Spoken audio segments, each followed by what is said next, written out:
आज हम लोग देखेंगे कि किस तरीके से पीएच मीटर का कैलिब्रेशन करना है। यहाँ पर ये पीएच मीटर को ये कैलिब्रेट करेंगे तो हम यहाँ पर इसको ड्राइवर का यूज करेंगे। वैसे आजकल इस तरीके के भी जो पीएच मीटर आ गए जिसमें हमें स्क्रू ड्राइवर नहीं बल्कि एक स्विच होता है उससे भी कर सकते हैं। अगला वीडियो जो बनाएंगे वो आपका उसी तरीके से होगा। फिलहाल अभी हम ये स्क्रू ड्राइवर वाला यूज कर रहे हैं। तो सबसे पहले तो हम देख रहे हैं कि हमें दो मिलते हैं। एक जो आपको रेड नजर आ रहा है ये एसिडिक है, यानी एसिडिक इसलिए क्योंकि पीएच वैल्यू इसकी 4.01 है। एक सोल्यूशन इसका बनाना होगा। ये डिस्टिल वाटर हमारे पास है। इस डिस्टिल वाटर का हमने ले लिया है और उसमें ये लिखा हुआ है कि 250 ml 250 ml में इस पूरे आप पाउच को डाल देंगे, अच्छी तरीके से इसको घोल देंगे। इसी तरीके से ये तो हमारा ये एसिडिक है, इसकी पीएच वैल्यू 4.01 है जो कि 25 डिग्री टेम्परेचर पे है।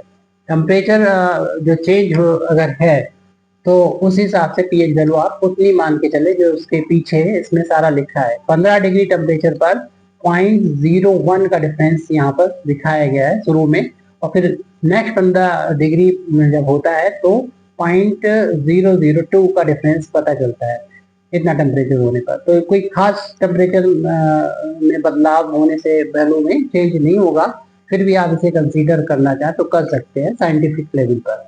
अब यहाँ पर हम देख रहे हैं कि दूसरा हमारे पास सोल्यूशन है, ये बना के रखा है हमने। इसमें हमने 250 ml जो डिस्टिल वाटर है उसमें घोल के रखा हुआ है पीएच 6.86। पीएच की वैल्यू 6.86 है एट 25 डिग्री टेम्परेचर पर। तो जो हमने 6.86 लिया है, पीएच वैल्यू आपको मालूम है कि ये भी हम कह सकते हैं कि एसिडिक है, लेकिन ज्यादा एसिडिक नहीं है क्योंकि 7 जब होता है तो न्यूट्रल होता है, और 7 के अगर ऊपर है तो बेसिक होगा, यानी 8 हो 9 हो 10 हो, जैसे 14 तक जाती पीएच स्केल आपको मालूम है 0 से लेके 14 तक होती है। तो ये तो 7 से कम है ये भी, और 7 से कम है ये, लेकिन ये कम एसिडिक है और ये ज्यादा एसिडिक है क्योंकि इसकी वैल्यू 4.01 है। तो सबसे पहले हम इसी का यूज करेंगे इस सॉल्यूशन का, और अपने जो पीएच स्केल मीटर हमारा इसको कैलिब्रेशन करना है, इसको बिल्कुल सेट करना है। तो इसके लिए इसका जो नॉब है इसके टिप को हम इसमें इमर्ज कर देंगे, और पीछे एक बटन होता है उसको ओपन कर देंगे। इसमें पहले इसको अच्छी तरीके से जो डिस्टिल वाटर यहाँ पर रखा हुआ है इसको यहाँ से हम धो लेना चाहिए, इसको साफ कर लेना चाहिए धीरे से, ज्यादा झटके से नहीं इसको करना होता है। और इसके जब साफ कर लेंगे इसको अच्छी तरीके से, और इसके लिए हम लोग यूज कर सकते हैं किसी कपड़े को यूज कर सकते हैं, और फिर इसको इसमें जब इमर्ज करेंगे और एक तो इमर्ज देखिए हम इसको करने वाले हैं और इसके स्विच को ओपन भी कर दिया, और इसके पीएच वैल्यू को हम लोग यहाँ पर देखेंगे कि आ रही है। थोड़ा सा इंतजार करेंगे क्योंकि सेट होने में टाइम लगता है। और जो पीएच वैल्यू आ रही है यहाँ पर जैसे कि देख रहे हैं आप 3.7 आ रही है। अब उठाएंगे तो ये कम हो जाएगी, मतलब अलग हो जाएगी। अब यहाँ पर हम रख देंगे, थोड़ा सा इंतजार करेंगे और आपको बताते जा रहे हैं कि इसकी पीएच वैल्यू यहाँ पर कितनी लिखी है। ये अभी 3.6 पर अब ये सेट हो गई है, यानी 3.6 है, जबकि हमने देखा था कि इसकी पीएच वैल्यू जो है वो होना चाहिए 4.01, यानी इससे कम है। तो हमें कैलिब्रेशन की इसकी जरूरत है, इसको कैलिब्रेट करना पड़ेगा। तो 3.6 ही है, और देखें हमने हर तरीके से देख लिया ये चेंज नहीं हो रही है। अब थोड़ा सा हमने जब इसको हिलाया है इस तरीके से रेंज किया है तो इसकी वैल्यू 3.5 हो गई है, जबकि 4.01 इसकी होना चाहिए यहाँ पर, क्यों टेम्परेचर हमारा ये 25 डिग्री टेम्परेचर ही है। अगर 4 भी है तो भी हमारा लगभग सही है। तो 0.5 का फर्क है जो काफी बड़ा है, तो उसको हम कैलिब्रेशन में इसको देखते हैं कि कैलिब्रेट करेंगे तो ये वैल्यू किस तरफ जाएगी। तो यहाँ पर स्क्रू ड्राइवर को डालते हैं और हम इसकी वैल्यू को चेंज करेंगे। तो इसको स्क्रू ड्राइवर को डालने के बाद इसको कैलिब्रेट करते हैं। तो थोड़ा सा हम इसको जो घुमाया और उसके बाद हम देखते हैं कि इसकी वैल्यू कितनी आती है, क्योंकि हमने गलत डायरेक्शन में इसको घुमा दिया है तो इसकी वैल्यू आ रही है 2.5। तो इसके जो जो डायरेक्शन हमने लिया है इसके अपोजिट अब इसको हम घुमाएंगे। तो ध्यान रखें कि किस तरफ हमने इसको घुमाया था, क्लॉकवाइज घुमाया था या एंटी क्लॉकवाइज, इसको थोड़ा सा याद रखिएगा आप। तो इसको हमने दोबारा से जब किया है तो ये वैल्यू 6 के बराबर आ गई, यानी हमने कुछ ज़्यादा ही घुमा दिया इसको।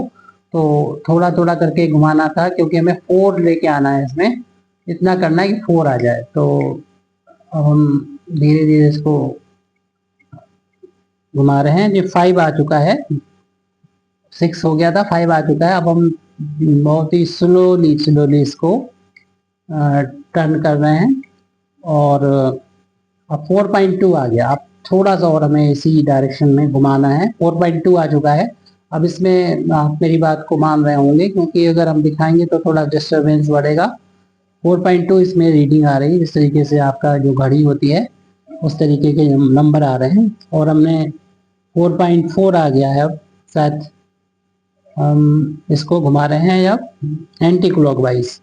ये एंटी क्लॉकवाइज घुमाया था अभी हमने, फिर हमने एंटी क्लॉकवाइज घुमा के देखेंगे कि ये वैल्यू बढ़ रही है या बढ़ गई। तो यानी हम अब क्लॉकवाइज घुमा के इसकी वैल्यू को कम करेंगे। यानी आप क्लॉकवाइज और एंटी क्लॉकवाइज को थोड़ा सा याद रखिएगा। यानी जब हम क्लॉकवाइज घुमा रहे हैं तो ये वैल्यू हमारी कम हो रही है। तो अब ये 4.3 आ गया, इसका मतलब थोड़ा सा हम इस क्लॉकवाइज को और कर देते हैं तो ये वैल्यू और कम हो जाएगी। तो हमने क्लॉकवाइज थोड़ा किया, 4.2 हो गई, क्योंकि हम बहुत स्लोली इसको घुमा रहे हैं। ज़्यादा तेजी से किया था आपने देखा था कि काफ़ी ज़्यादा चेंज आ गया। तो हम 4.2 आ गया था। अब फिर देखा 4.2 ही चल रहा है, क्योंकि हम बहुत ही धीरे से इसको घुमा रहे हैं। अब थोड़ा सा ज़्यादा कर दिया तो ये 4 आ चुका है, बिल्कुल ये सेट हो चुका है। ये देख लीजिए, अब इतना तो हम दिखा सकते हैं कि ये 4 पर सेट हो चुका है। लेकिन जैसे ही हमने इसको निकालेंगे तो चेंज हो जाएगा, क्योंकि इसमें इन्होंने एक कोई बटन दूसरा ऐसा नहीं दे रखा है जिससे हम इसको होल्ड करने वाला बटन जिसे कहते हैं कि आपको दिखा सकें। जैसे निकालेंगे वो रीडिंग चेंज हो जाएगी। अब हमें 4.01 वाले सोल्यूशन से आपको हमने ये दिखा दिया करके, और ये इससे कैलिब्रेशन इसका कंप्लीट हो चुका है। अब अगर आप चाहें तो आप अगर आप ये भी चाहें कि इस वाले से करना चाहें, दूसरे वाले से जिसकी पीएच वैल्यू 6.86 है, 6.86 है 25 डिग्री टेम्परेचर पर, तो उसके लिए पहले आप इसको डिस्टिल वाटर से अच्छी तरीके से रिंज कर लेंगे, अच्छी तरीके से इसको धो देंगे, और जो उसका एसिड का जो इफेक्ट है वो यहाँ से खत्म हो जाएगा। और फिर हम इसको दोबारा से इस वाले सॉल्यूशन में यानी पीएच की वैल्यू 6.86 है उसमें इसको इमर्ज करेंगे। देखते हैं इसकी वैल्यू कितनी आती है। और इमर्ज करके थोड़ा सा हमें ध्यान रहे कि इसको इमर्ज करेंगे तो बस इसका नॉब इससे ज़्यादा ना हो। तो जो यहाँ पर एक खांचा बना हुआ है जो हम इससे कैप से बंद करते हैं, बस इस कैप से ज़्यादा नहीं होना चाहिए। आप वैसे थोड़े का भी यूज़ कर सकते हैं। और ध्यान रहे कि इसका जो स्विच है वो ज़रूर ऑन कर दें जब इसमें डालेंगे इसको। तो स्विच ऑन करने पर हम देख रहे हैं कि इसकी वैल्यू जो है वो 6.9 आ गई है। तो 6.9 वैल्यू सही है, इसका मतलब हमारा जो कैलिब्रेशन हुआ था वो सही है। लेकिन आप कहेंगे ये 6.86 होना चाहिए, तो इसमें इतना ज़्यादा इफेक्ट नहीं पड़ेगा, क्योंकि 6.86 जो है अप्रोक्सीमेटली जो है वो 6.8 के 6.8 जो बताया था उसी के करीब है। क्योंकि इसमें जो रीडिंग आ रही है वो 2 डिजिट डेसिमल के बाद एक ही डिजिट की है, जबकि यहाँ पर डेसिमल के बाद 2 डिजिट है। इसलिए हम लोग उस लेवल पर तो कैलिब्रेशन नहीं कर पाएंगे, क्योंकि हमारा जो मीटर है वो पॉइंट के 1 डिजिट तक ही करेक्ट बताता है।